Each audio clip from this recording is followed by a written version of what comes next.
La bourse de Paris reste hésitante ce lundi en l'absence de catalyseur de marque. Le rebond des cours du pétrole constitue le principal catalyseur de ce début de séance, tout comme les très bons chiffres de l'emploi américain qui soutiennent les places asiatiques. Et à la clôture, le CAC 40 restait stable à 4411,90. Dans l'actualité aujourd'hui, Air France qui a fait état d'un trafic en baisse au mois de juillet.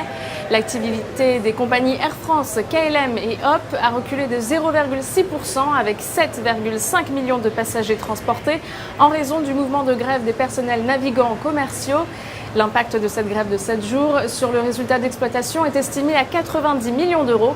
Et peu avant la clôture, le titre perd 0,45% à 5,06 €, mais il obtient une opinion haussière de la part des analystes de l'OPSA. On parle aussi d'Airbus, visé par une enquête criminelle au Royaume-Uni. Cette enquête porte sur des soupçons de fraude, de pots de vin et de corruption dans l'activité de l'aviation civile d'Airbus. Une information confirmée par le transporteur et un porte-parole du service britannique a déclaré de son côté qu'aucune information ne serait rendue publique avant l'aboutissement de l'enquête. Et peu avant la clôture, le titre perd 1,39% à 50,30 € et les analystes de l'OPSA lui donnent une opinion baissière. On enchaîne avec la recommandation du jour, à présent avec EDF à la hausse. Graphiquement, les cours ont dépassé la résistance d'un canal baissier en place depuis avril.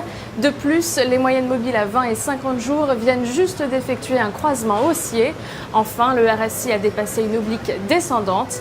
Ainsi, au-dessus de 11,10 €, une poursuite de la progression est attendue en direction de 12,35 € et 12,80 €.